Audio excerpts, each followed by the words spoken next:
Thank you, everyone. Welcome back. I think it was poor project management from my end as project lead to come at the end after such a fiery hot poetry that is burning in the middle. But really, really exciting and engaging discussion so far. And so as we close off then, our final panel is going to look at this question of the African University of the future. And I think already in our discussion, there's been conversations about whether or not the universities we even have now can call themselves African. I think, of course, there are important questions to consider around technology, and so you'll see one of our panelists will bring that lens to it. How does technology affect the university of the future on the continent? But also we want to think about ideas of identity, positionality, and how we begin to construct and think about this topic that we're discussing. So I'm joined today on my panel by three very exciting people that I'm lucky to call colleagues and friends. So in the middle there, we've got Dr. Nosipho Mngomezulu, who completed a PhD in social anthropology from the university currently known as Rhodes. I'm just reading. Her PhD was entitled Reimagining the Nation, and essentially focused on young people's constructions of nationhood in Mauritius during the first Truth and Justice Commission. So really, Nosipho's interests lie in areas of research, community engaged learning, teaching, and focusing obviously on decolonization and transformation of our approaches to the academic project. And Nosipho is, of course, one of our own, a Mandela Rhodes Scholar 2011. So welcome to the panel. This rather dashing young man next to me is Dr. Mohammed Shabangu, and he holds a joint postdoctoral fellowship at the Center for Critical Studies in Higher Education at my old alma mater, Nelson Mandela University, as well as, a couple on the stage, and as well as the English department at Stellenbosch University. So one of the things that was also interesting for me was when I'd actually met Mo previously, he went and was a research fellow at Humboldt University in Berlin.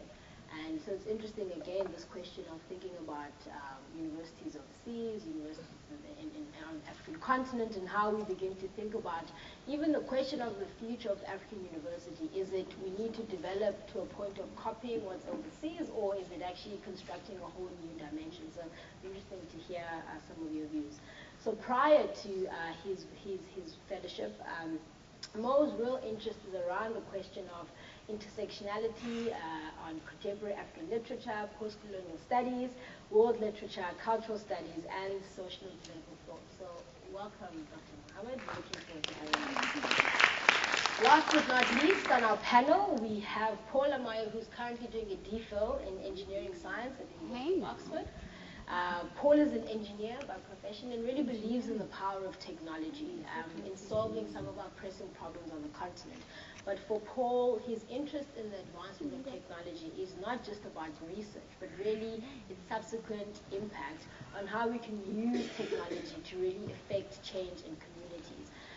Paul interned at IBM Africa in Nairobi.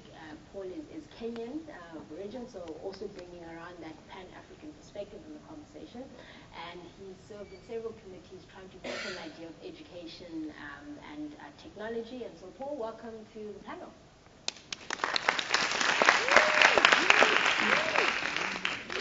All right, so similarly to our previous discussions, we're going to hear some opening remarks from our panelists around how they are thinking about this question of the future university on the African continent, or the future African university, because of course, as we've heard, you may be a university, but are you African? So Paul, we're going to hand over to you, and then Nosipho, and then we'll hear from Mohammed. Thank you. Can you hear me? Yeah. Thank you, Jenny, for the introduction, and it's really great to be back in Cape Town after quite a long time. And the past few years have been a really interesting time to be an African in technology.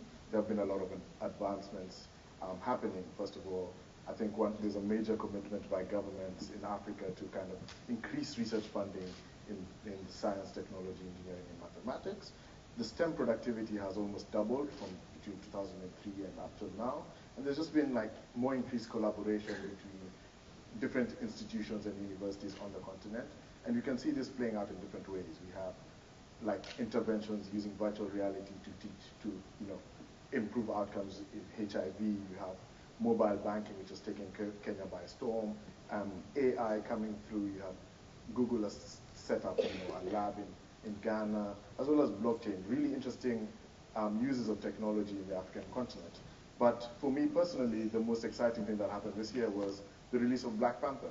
I think it was just, for me, like just seeing a kind of Afrofuturism in the big screen, seeing this kind of embeddedness of technology and culture, which we haven't really seen before, at least I haven't seen before on a Hollywood screen. And, in many ways, like science fiction usually just drives science fact. So being able to just see that and like expand your imagination around it has been really inspiring for myself. But current systems are a bit more sobering.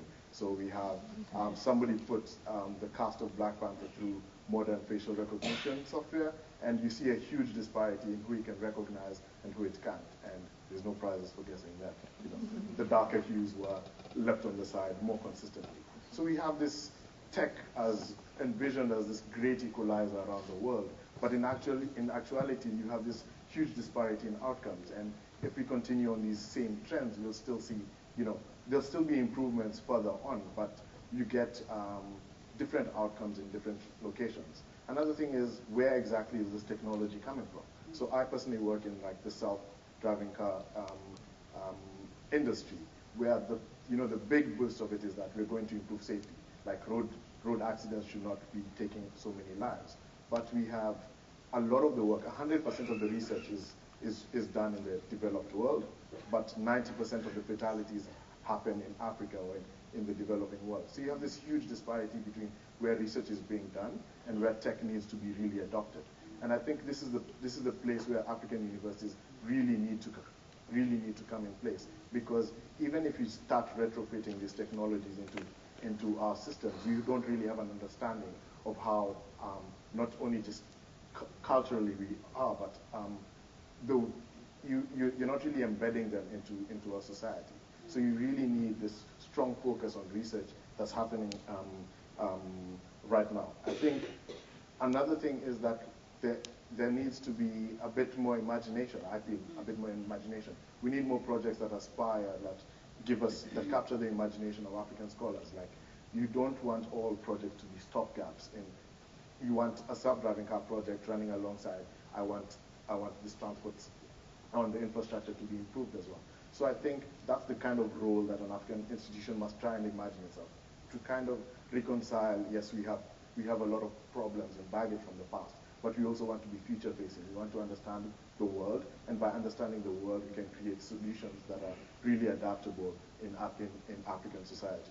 And I think what really inspires me is like one of these quotes: we've done so much with so little for so long. Now just imagine what we can do with just a bit more. And I think that's the huge potential to kind of reimagine the future of Africa through our institutions, and not just the universities alone, because education is being disrupted by various aspects of technology. But being able to create from the ground up these technologies and embed them in our societies, it's just so much potential for it.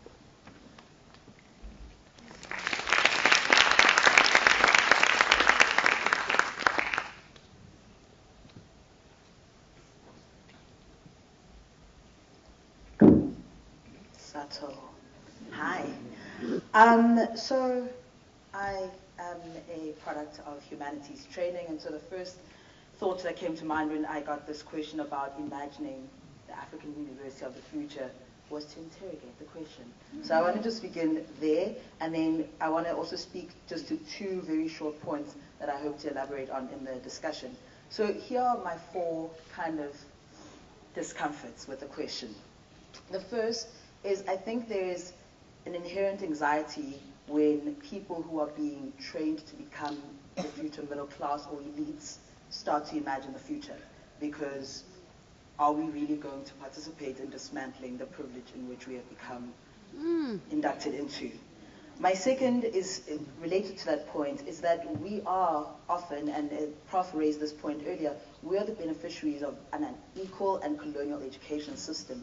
Do we know which are the master's tools and which tools we need in order to dismantle this machinery that is at hand. And while the other panels were going on, Mo and I were very conscious of the fact that the word capitalism has not come up at all in our conversations, and we need to bring that to the table because we cannot hope to create this utopia under these conditions of inequality and that capitalism so depends on. Toni Morrison once asked, can you read? And not in a sense of, are you literate in the kind of basic sense, but she was asking much more about how do we understand what it is to read in order to be able to understand the world around us. There are various ways in which that people read and know the world, and I think that we often, people who are trained in academic institutions, are really bad readers of our context, and I want to speak to that in a bit now when I talk about time travel. We're often taught that we are gazing, especially as anthropologists, that we are gazing at the world, but often what we're doing is just glancing at it and giving very poor surface readings. And so one of the things in which we glance at is this concept of an African Renaissance as if it's about a recovery or a nostalgia. And I think we don't speak enough about what this nostalgia and recovery is actually perhaps more of a symptom of grief and trauma than necessarily a desire to recover or unearth. Because I need to talk about time in a bit, so let me just quickly move on to the next point. Thirdly is we who are trained in institutions are often unaccustomed to following organic intellectuals, and we're often unaccustomed to following. We often understand ourselves as leaders. And I think we need to also think quite critically about what it means for us to imagine the future for Africa as if, we are not a part of, as if we stand outside observing.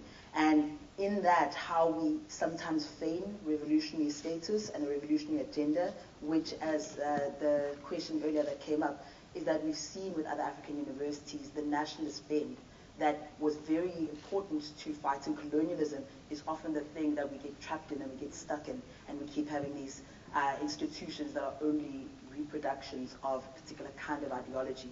We are not a church, and we shouldn't be expected all to sing from the same hymn book. And then I also want to ask us as scholars as well, do we know how to follow? We are exceptional leaders, but do we actually know how to follow from our context?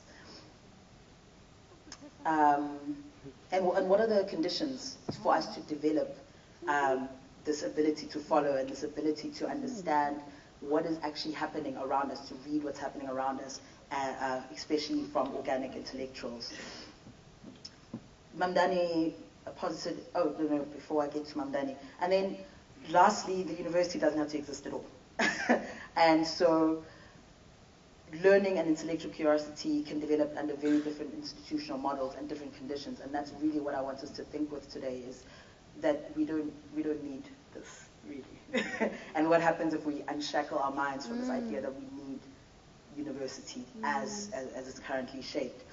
So Mamdani spoke of this debate recently when he presented at UCT, that we've often, as African institutions, been posited with this question of, are we going to pursue excellence? It's kind of like pie in the sky, really abstract research. Are we going to do that, or are going to be relevant? And this is often put as if there are two different opposing fields. And I think what we need to start doing is bringing these things much closer together, that we cannot only be thinking about solving for poverty or solving for gender or solving for homophobia. We need to also be thinking about everything. Everything is possible to think with, and universities should be a space where excellence and relevance are not actually opposing each other. They have to work together. Okay, so lastly, the thing I wanted to say, do I still have like a sec? Okay. So I teach and I write on nationhood and identity, and one of the things that I really that gets me quite excited is this idea of time travel and how we understand time, right? So when Mo and I were chatting earlier, we were kind of having this conversation that have we ever entered a moment of being post-apartheid? Are we actually moving forward in time? And the analogy we were talking about is that we are often stuck in the hangover of apartheid. We are often actually moving backwards in time. And so I think it's important when we're imagining a future is that we need to recognize that time does not just go in one smooth, straight line, and we're just getting better and better and better. And in fact, sometimes we need to kind of go back, because we are in a state of grief. We need to go back and reflect, and we actually sit in the moments that we weren't able to really hold at that time because we were here. And being here makes me think about agency and what we do with our agency. And I think the University of the Future needs to keep two forms of agency in mind. One is the agency in terms of power. So this agency, we're going to resist, we're going to stand up and make our voices heard. But that's not the only kind of way we can be actors in the world. The other kind of agency, which I think is much more interesting and less talked about, is the agency in terms of projects, which Shiro Otner basically defines as saying that agency in terms of projects is asking the question of what is our own sense of the good. When we're imagining a university of the future, what is an African sense of the good life? And I think, again, under capitalism, it's really difficult to imagine the good life. And what are our projects that we're going to pursue when we are not only pursuing the projects of bread and butter? Sure. And so, I want us to think about human flourishing, and I want us to think about playing very serious games with our imagination and maybe thinking a bit more about time travel. So I'm going to leave that there and we can talk about it. Well done. Alex. Yeah, Alex.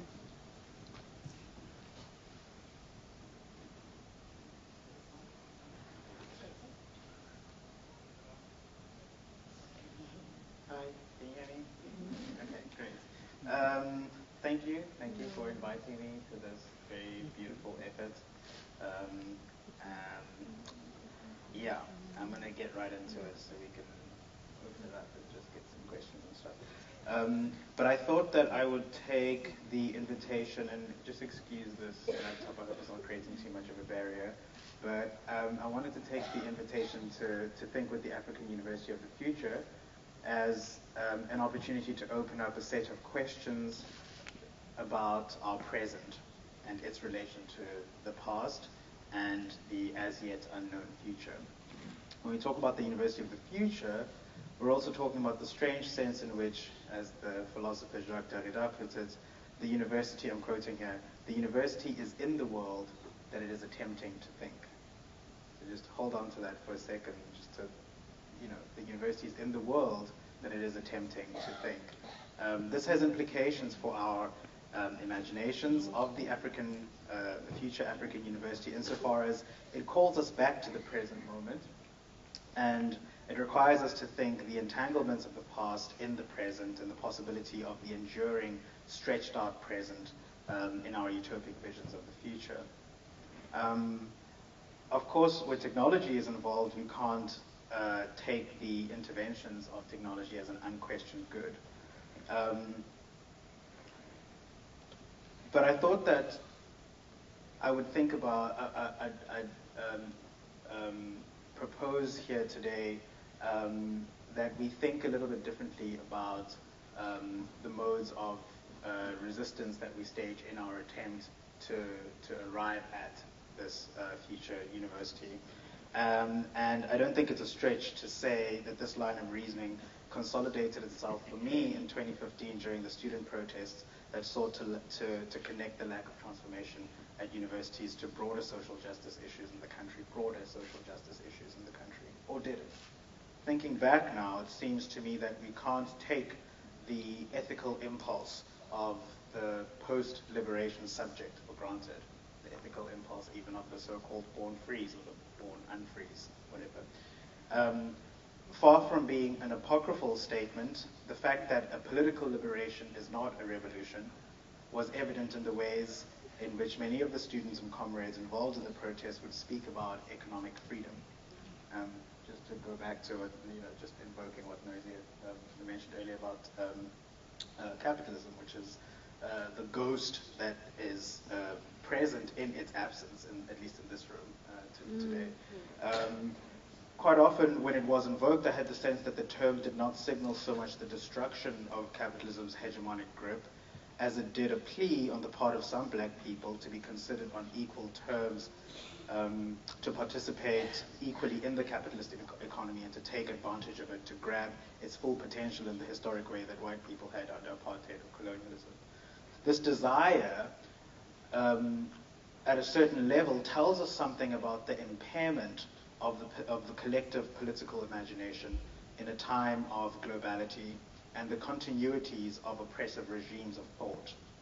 This is exactly where, from my own discipline, as somebody trained in literature, this is exactly where a literary training of the imagination would come in. That was the quote that you invoked earlier by Nelson Mandela. This is where a training of the imagination would come in as that which enables us to think the other that is not me. And this is, I think, connected to what Prof. King was talking about earlier. Not just a literary education, but an aesthetic education, one that can modulate the spirit, one that can modulate individual and collective spirits, so that we are not just rushing to fill institutions with technological instruments that distance us from the connections that we have, or do we have these connections? I guess this is the more interesting question. We would then need to supplement these technological gains with an even more sustained and sustaining technology of the soul. The aesthetic, by which I mean forms of cultural production, literary, textual, filmic, and so on, is offered as a supplement to the wished-for distribution of technology in our education agenda, since it is the space from which the shift from the self-interest of the individual to possibly the balance between the self-interest of the individual and the possibility of a compass of that which brings us together. I know that curriculum reform alone will hardly bring about a liberated world, but there is something at least to be said about the responsibility of humanities education, which is now trivialized in the techno-corporate university.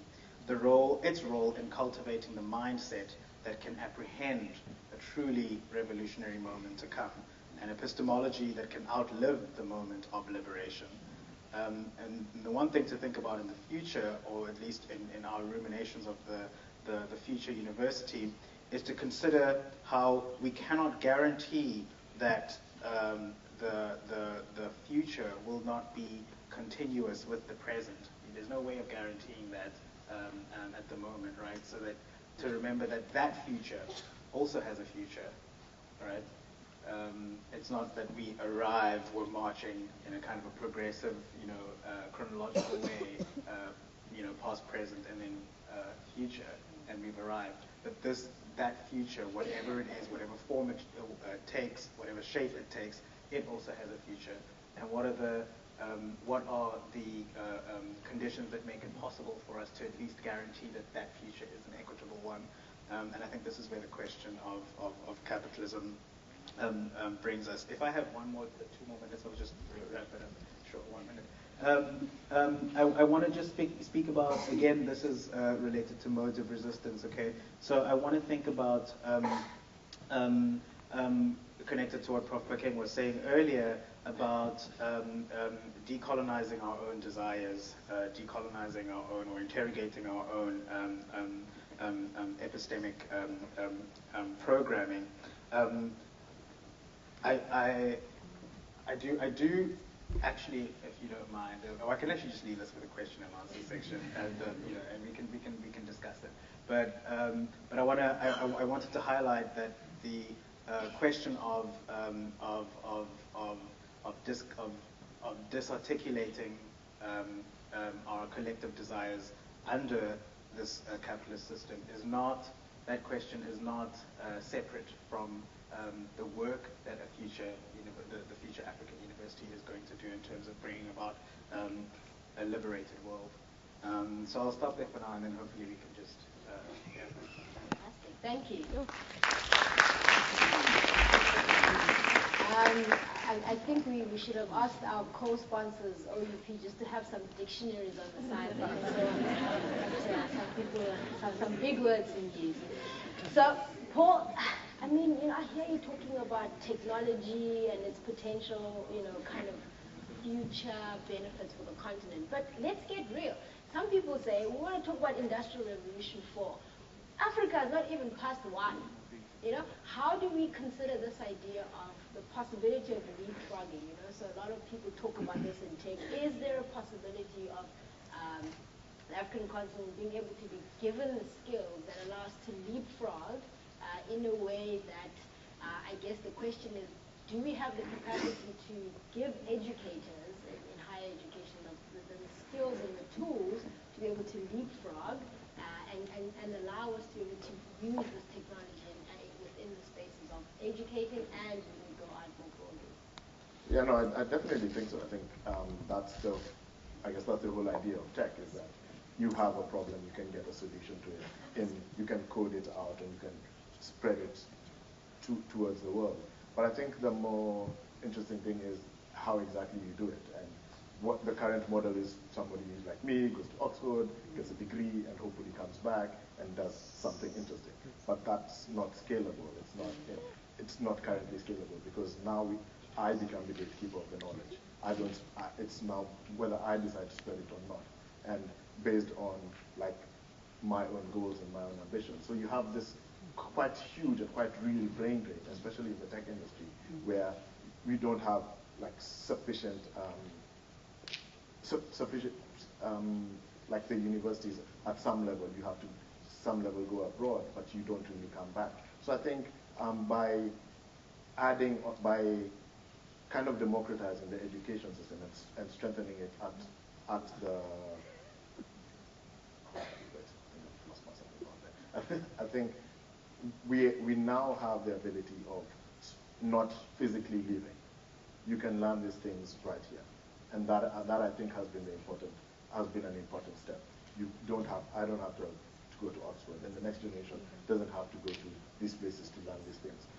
You can get these things in your house and in your room. And I think being able to now make that choice as to how we integrate it into a broader society has become easier than it was before, where you'd still have a very few select people who go away and then come back, or sometimes not come back. So I think, yeah, there's a big difference in that case. Great. So I think Noisy and Noah, both of you to some degree spoke about the importance of mindset shift, right? And particularly this idea that to some extent even the student protests were about a desire to have access to the economy and the capitalist system that we live in. Do you feel that the universities that we currently have are training people for the future to be able to just almost be robots that are ready to operate within a capitalist structure? And how does the university of the future create a different mindset in how people think about how they show up in society?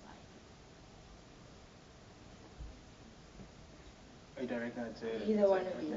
Yeah. So yeah. So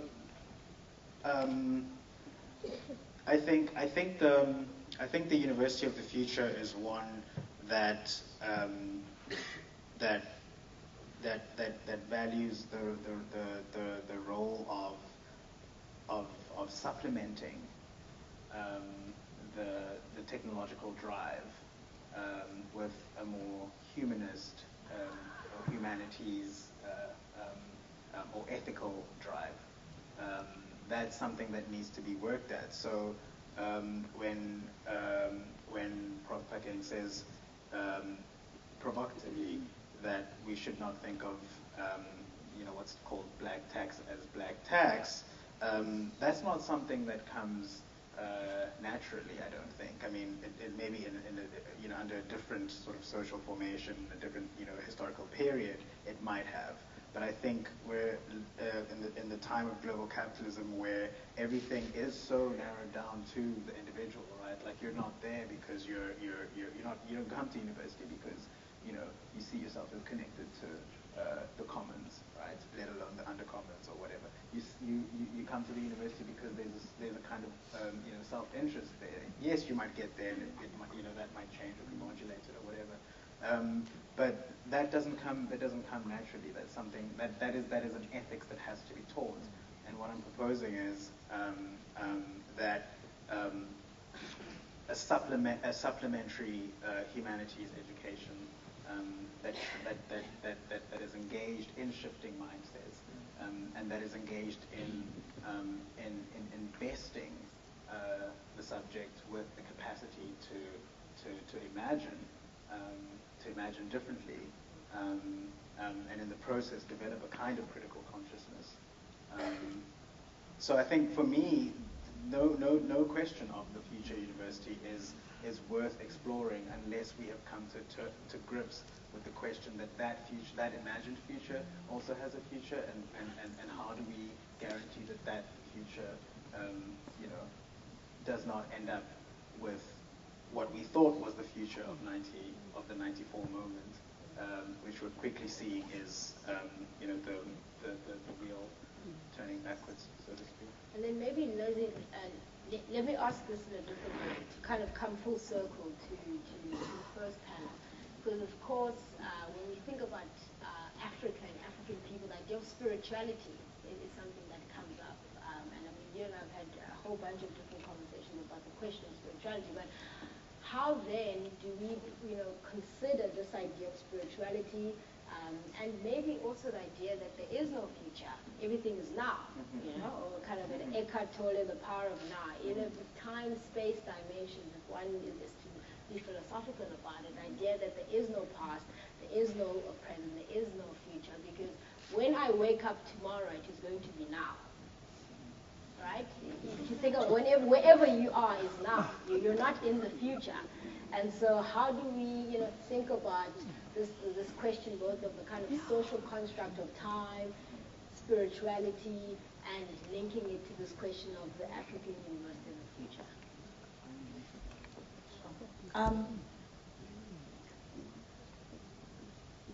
Colonialism stole modernity, and it stole time, because it presented itself as if it was the future.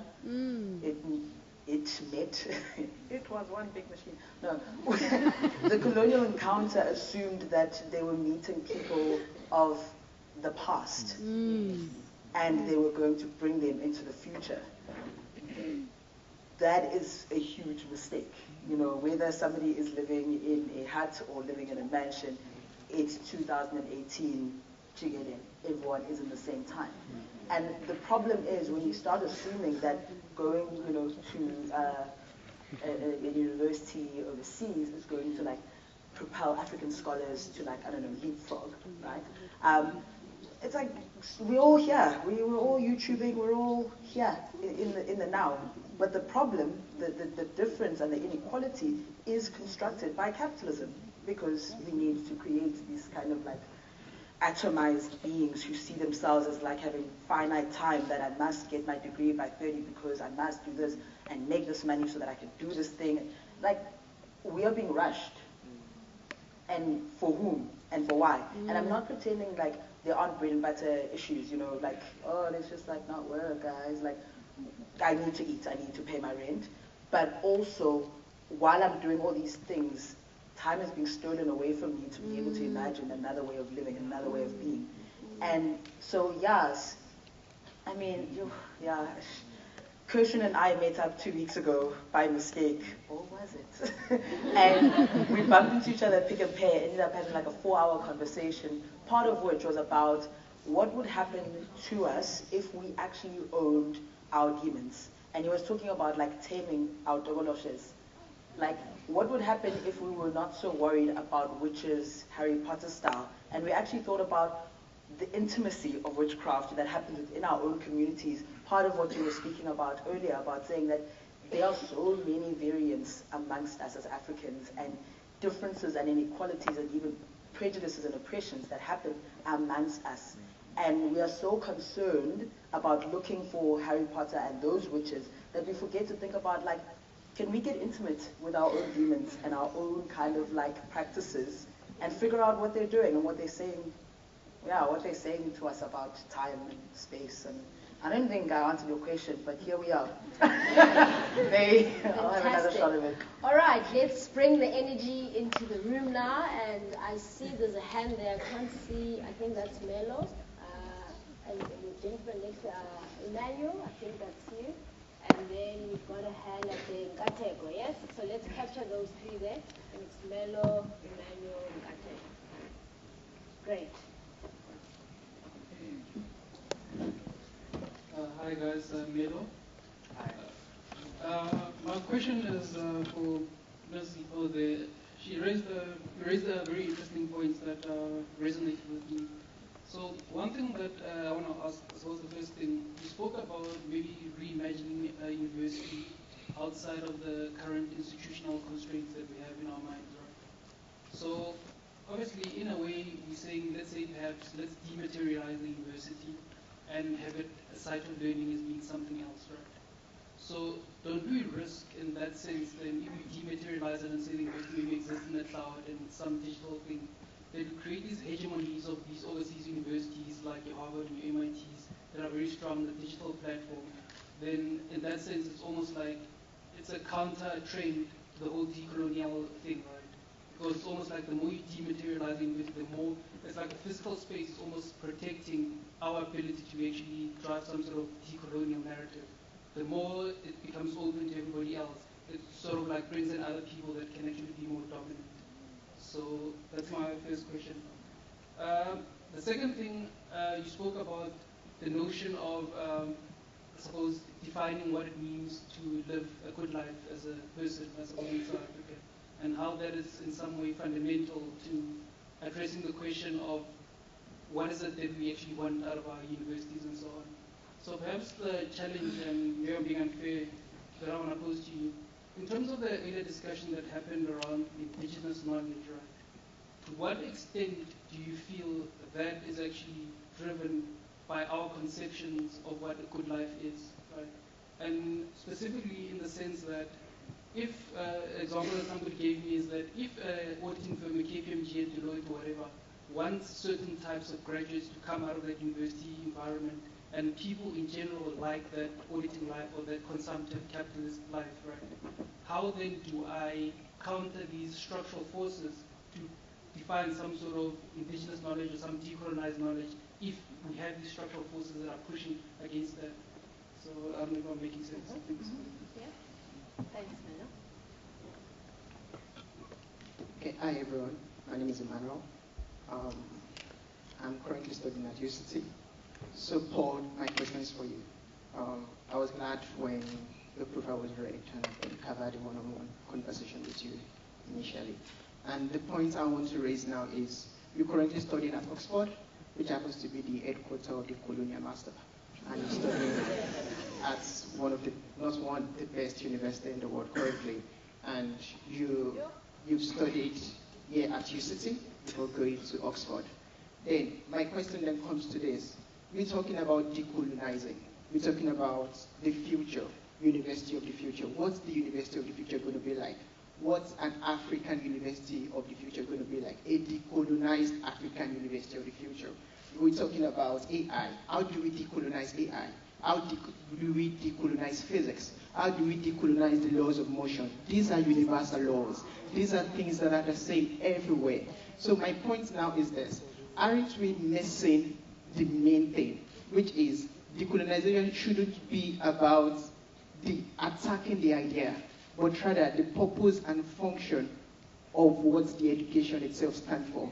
How do we decolonize engineering? Most of the people that have been talking about decolonization have actually come from the humanities. And it's all about, okay, we can talk about history, some history have been left out and the rest. But see, engineering, for instance, let's say, the problems of Africa are a lot.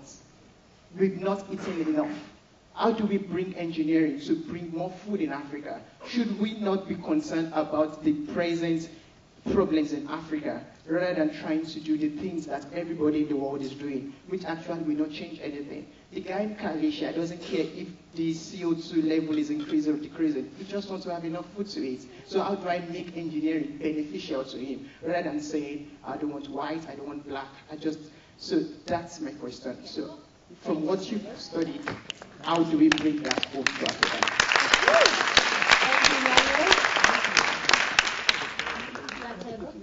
Hi, my name is Ngateko, and I think I just want to also build from what they're saying because I have a question that is aligned to what they were saying. So Paul, what I want to ask you is that, so what I was hearing from when you were talking, you said something about no longer having to leave Africa to go study.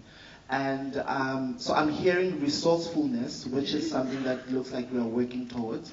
And then the other angle of it is recognition. Because what happens is that I feel like a lot of South African universities, and this is what was asked in the previous panel with UCT and the rankings.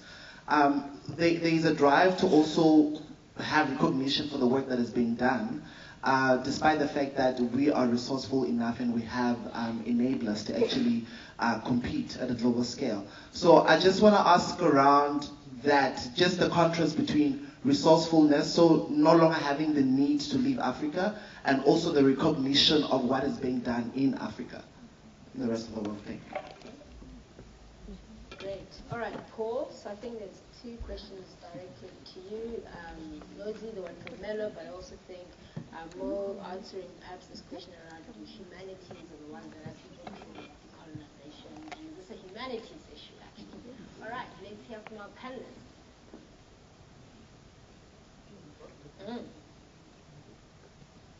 Yeah, that's a difficult question coming from ECT and Oxford, I think.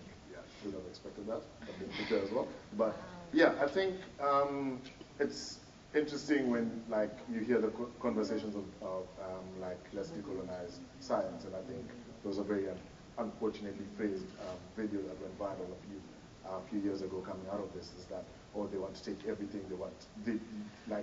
It's put as kind of an antagonistic way of considering that, oh, we have these laws that are static, and you guys are coming with this fire of changing everything, but we have these laws that are static. And I think what we need to consider is the fact that I have been at university and a research institution for 8 years, which isn't a long time. I haven't worked with a single black woman. These are things that there is no perspective there that has ever come into my research personally.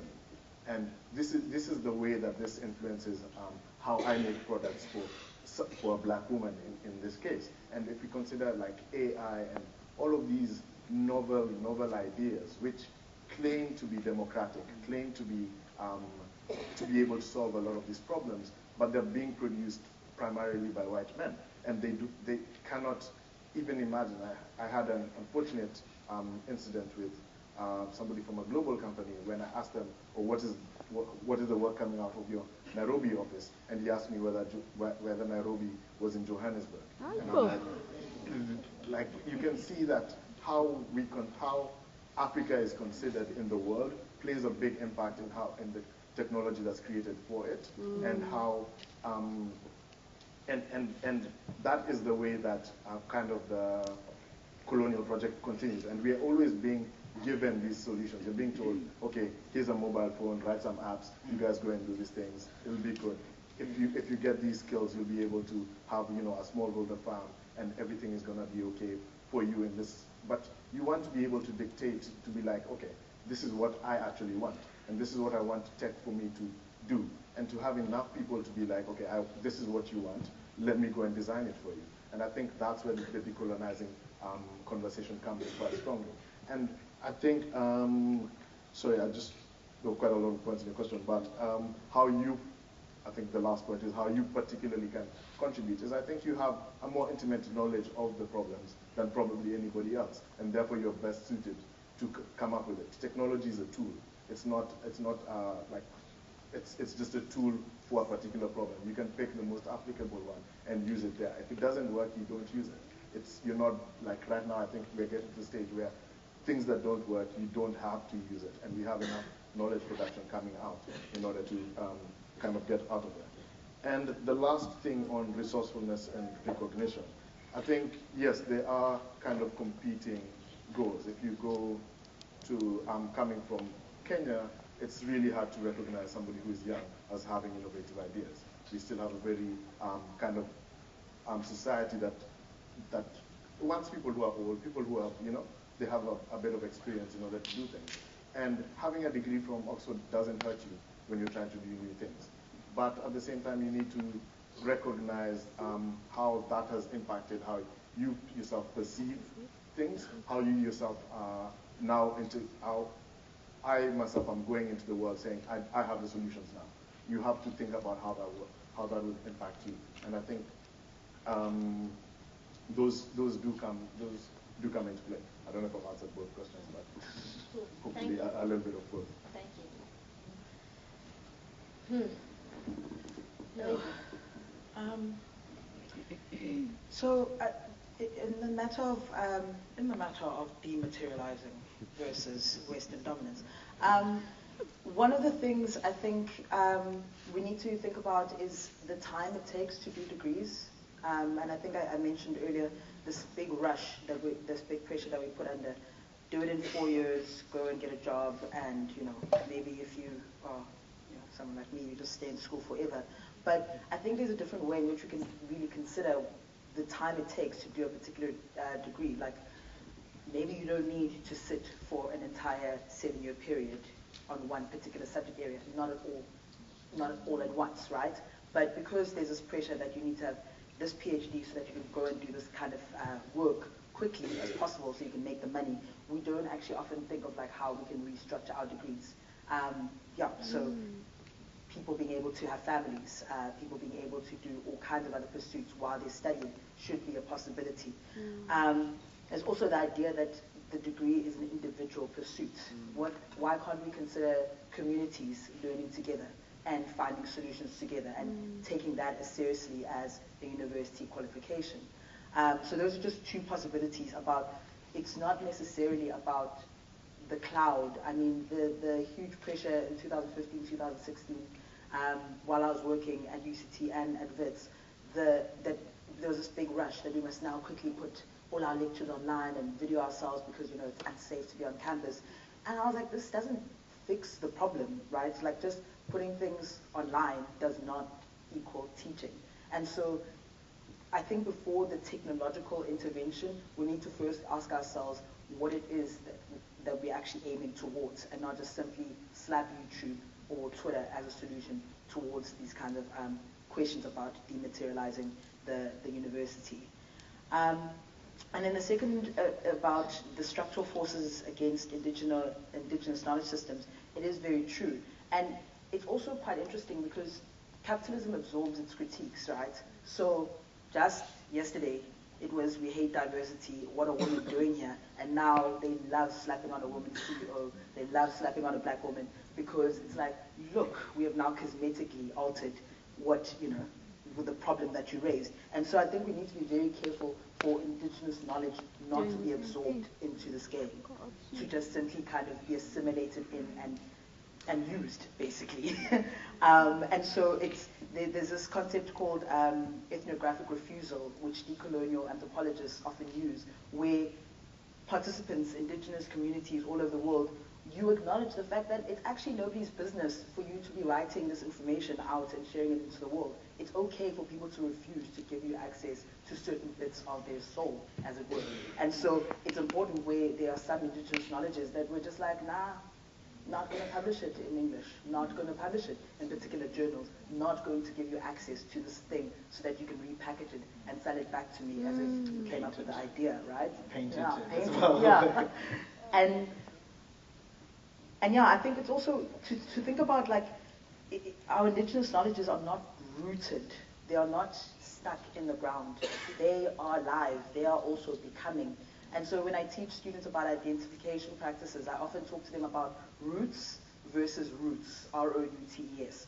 And I think in thinking about roots, we actually attune our minds to think about processes, that these things are not ahistorical. These things happen in time, in place, and they are the result of particular decisions that people make. And so if we think about what is the process, what is this thing, what is the becoming of this thing, I think it's a much more fruitful endeavor than assuming that the future will look like this, and then let's kind of, work our way backwards into a very neat, linear pattern. So let's think about the becoming, and let's think about the entanglements, that indigenous knowledges don't just happen in a little corner with the natives. Everyone is communicating and sharing ideas and entangled with each other, and some people often benefit from stealing other people's knowledges and ideas. And I think to recognize that, for me as Umzulu, Ubuzulu Bami is not removed from my Malawian brothers and sisters. It's not removed from the colonial encounter. It's not removed from other cultures and other contexts. To think of ourselves as rooted, I think, is a huge disservice to the actual liveness and livingness of indigenous knowledge. Fantastic, thank you. And then Mo, perhaps answering this question that Emmanuel was speaking to is this decolonial project actually just a humanities issue? But you guys are just so loud and you've made this whole big thing and now it's a movement for everyone else because how do you decolonize physics? How do you decolonize engineering? How do you decolonize maths? So do you maybe want to respond to that? Yeah, I mean, I do, but I don't know how because I think part of the decolonizing project might involve actually recognizing that the how is a little premature in this case, right? When we haven't even acknowledged that we ought to. And maybe this is, again, a useful moment to think about, what language does and what words can do to the project in terms of claiming a particular rupture, which actually might, end up being a repetition of something. So decorporatizing science or engineering would be one way of and another way of posing the problem, right? Posing it differently as opposed to only thinking about it in terms of sort of colonial, decolonial terms, which I think brings you back to this rootedness rather than roots. So maybe developing a language that captures the mutating forms of colonialism is one of the things that that allows us to recognize that engineering is in fact not this objective and untouched by these humanities problems. You're not going to be able to the bridges you build connecting one part of the continent to the other. Don't emerge out of nothing, right? There are certain political, historical actions that enable that, and a decolonization of engineering would be, or decolonization of the sciences, for instance, would be an acknowledgement of those, would involve an acknowledgement of those processes, rather than simply saying, oh, there's historians who can deal with that. We're good. We're good. If you think you're going to solve particular diseases without understanding the specificity and the locatedness of particular communities, which is not necessarily a scientific question, but it is, as I said, supplemented by the focus on the humanities. It adds to the technological project. And one of the things that colonialism does is to establish binaries, and I think that these binaries are one of the things that we're going to have to approach with a certain degree of caution, right? I guess it speaks to, you had said, right, the university is in the world it attempts to think, and so there's almost kind of this binary element that you've created. And even listening to some of the language that people have been using, it's like the structure, the system. Who's the system, right? So Janella Meadows, who was one of the leading thinkers in systems thinking, says, we are the system. Indeed. Right? The collective is a system. We construct the system. And so, to the question around corporates want a particular kind of person, therefore the institution must, but we are corporate. Yes, right. We are corporate, right? And that we should refuse that, right? Like we should refuse the terms of reference as they are given, right? And this is one of the things about, this is one of the crippling things about the global, the reorganization, the neoliberal reorganization of the state, is that it has to impede even our conception of reality itself. Certain things are just unchecked, untouched, and we don't speak about that. That's why we can have this entire discussion without actually talking about what's at the heart of this, which is, the unequal distribution of wealth and the concentration of wealth and power in the hands of a few. Without speaking about it in those direct terms. Can I just say one more thing that I wanted to say, and the thing that I wasn't able to, and this is this is Lauren Ballant, who's got a book called Cruel Optimism, and many others, but this is one of the things I'm taking this from, and this has to do with the question of the individual. and belonging. Okay, and I'm wanting to ask us to think carefully about what it means to belong and what it means to resist the system as a collective, as so-called Africans or black people or queers or whatever it is, whatever collective you want to go with. This is a quote that her project works against, quote, the pervasive critical theory discourse of belonging. So she's working against that, insofar as belonging operates as a synonym for social worlds. She says, I'm not at all advocating a politics and an ethics of non-belonging, however. But just because a space on a grid is shared, just because a space on a grid is shared, intends nothing about the affective and material substance or even the fact of membership, just as a racialized and sexualized disidentification is not the opposite of identification. In other words, just because we are in the room together does not mean that we belong to the room or to each other. Belonging is a specific genre of affect, history, and political mediation that cannot be presumed. Belonging cannot be presumed, and is indeed a relation whose evidence and terms are always being contested. The idea that we cannot presume that we belong, in just the same way that I cannot presume that your imagining of the future is exactly the same as my imagining of the future. And therefore we need to have a future university which is in a sense like a university of the now, which can allow us to interrogate these untested claims to belonging. And this is why the situation emerges that even as a black person, with the urban-rural interface, you're still completely disconnected from the struggles that are waged in your name. So, perfect. I'll leave it All right, so final round. Okay, Pipa Sifi, Lily Marie, Atambule. Is that line listed? Yes, yeah. Cool, all right. We'll have to hold it here. All right, brief, please. Let's be Yes, specific. while we're speaking about colonizers, when they built infrastructure, some celebrated it. And then much later, it was realized it was actually to facilitate, plan the logistics in many ways. So let's build railways. Well, why? Somebody thought about why. Let's build the universities. Why? Somebody thought about why.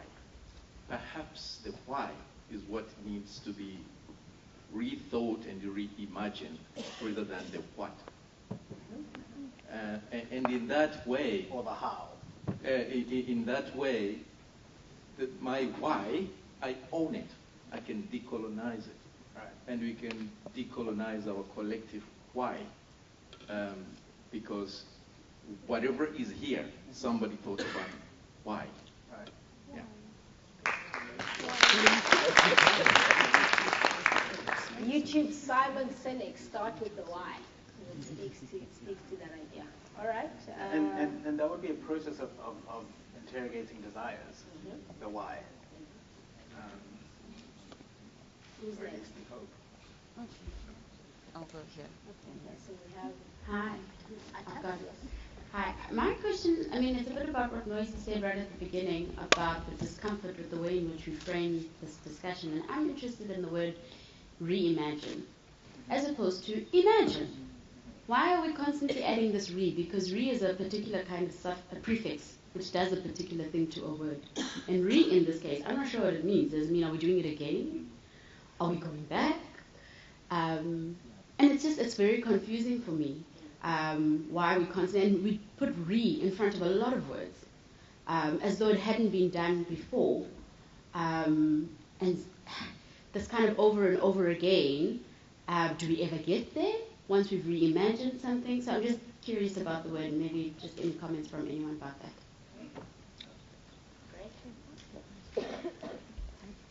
Right, thank you, Atambile. Okay, to the panelists, great discussion. So my question is, this African university that we're imagining, right? Is Hi, man. So I want to put us into the future, like to put each one of you, and I just want to ask you, imagine yourself in that future African university. What do you see there? What do you experience there that you can't experience in your current universities that you have, right? And the second question is, what universities in Africa or even outside Africa are the closest representation of an African university that you see? Thank you. So one more person? Oh yeah, Lily Marie Flat. Madam? It's down here. Yes. Sorry, Lily. You have the panelists soon upstairs when we go for our formal gathering. All right. Let's keep it succinct, please. Chemist?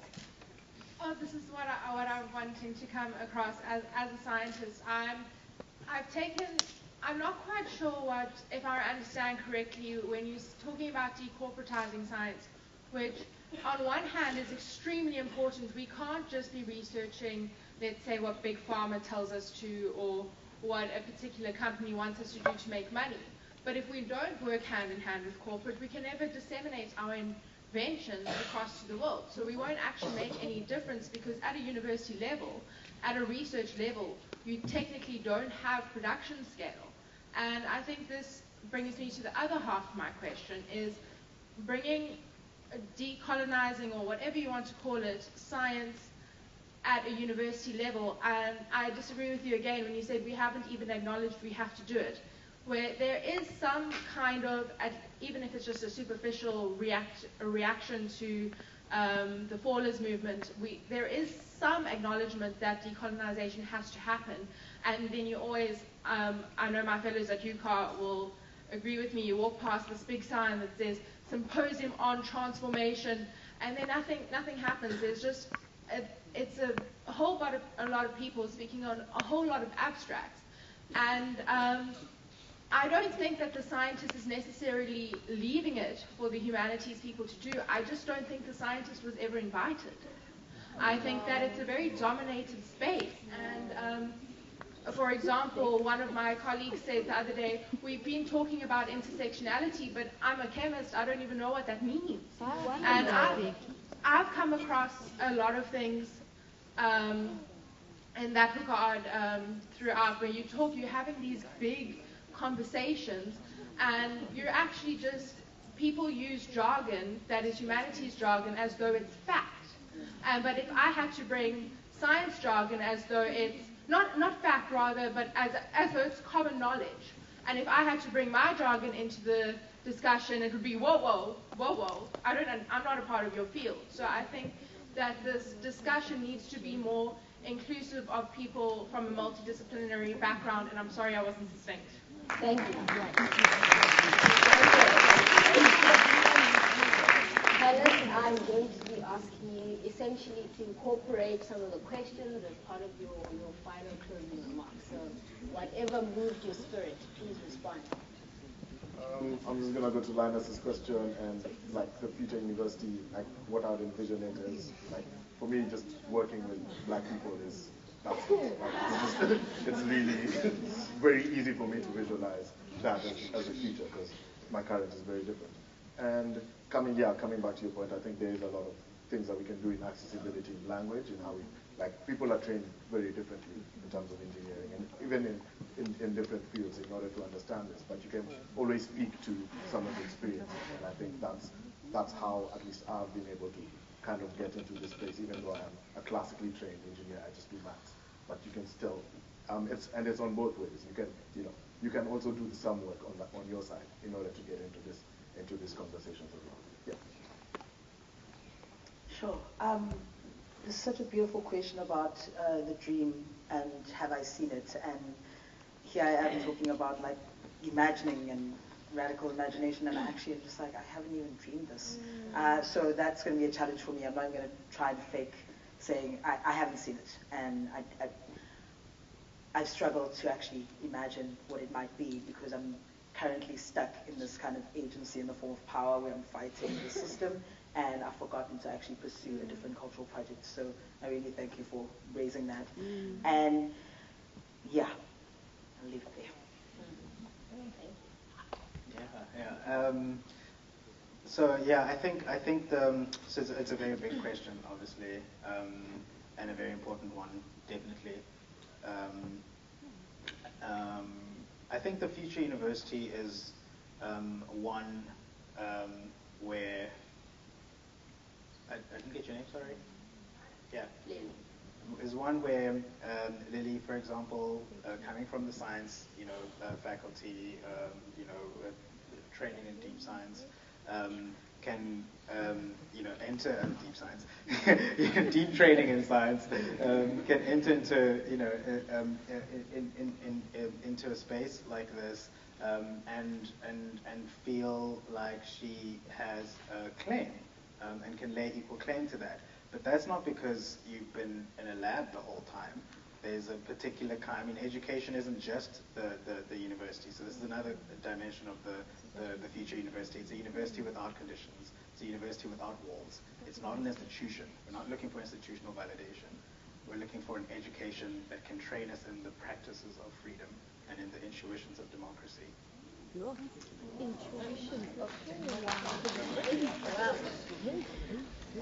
Thank you so much for a very engaging conversation. And I think, if we want to just bring together the pieces that we've touched on today. So first of all, the question of indigenous. We began by asking the question, this idea of pre-colonial constructions of indigenous. Is indigenous something that we can only look at once a colonial lens was there, or are we able to also think about indigenous knowledge outside of what is recorded in written history? So what are some of the questions about storytelling as forms of indigenous knowledge? How do we legitimize those? I think those are some of the other questions that I kind of sat with. How do we think about the stories that we hear from our upbringing as part and parcel of indigenous knowledge? And then I think obviously the question of representation, other elements that maybe we didn't talk about is the idea that we always think about the tangible elements of representation, but also people with mental health issues and dynamics around that. How do we think about that in terms of representation in higher education? And how do we ensure that we create spaces that allow people who aren't necessarily coming with a particular language set or a particular accent to feel equally welcomed into the space?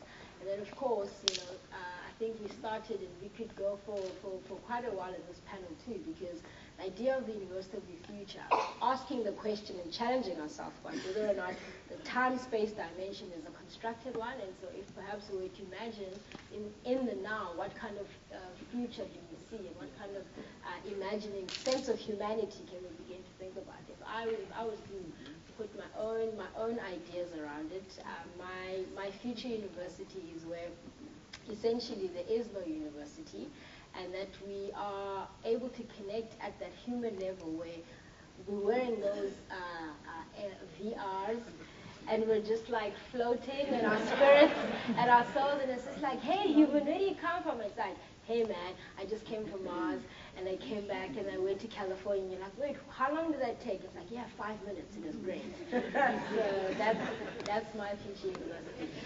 I know we're concluding, but can I just one quick thing? Yes. So there's a very brilliant article written called the Alternative Afrofuturist Manifesto, and it's such a brilliant critique of magical Negroes, and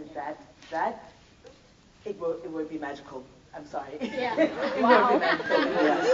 And it'll look different to what we think it is now, and it has to look different if it is going to work. If we can acknowledge it in advance and we say we get there, we're not there. I mean, I love the headgear, but it will not be magical Negroes. It won't be Wakanda, and it's important for us not to make ourselves magical in that way, because we're already magic. How we are. Yeah, beautiful. Thank you very much. Thank you. Dr. Zito, Dr. Mo, and Paul Amayo, everyone. Thank you.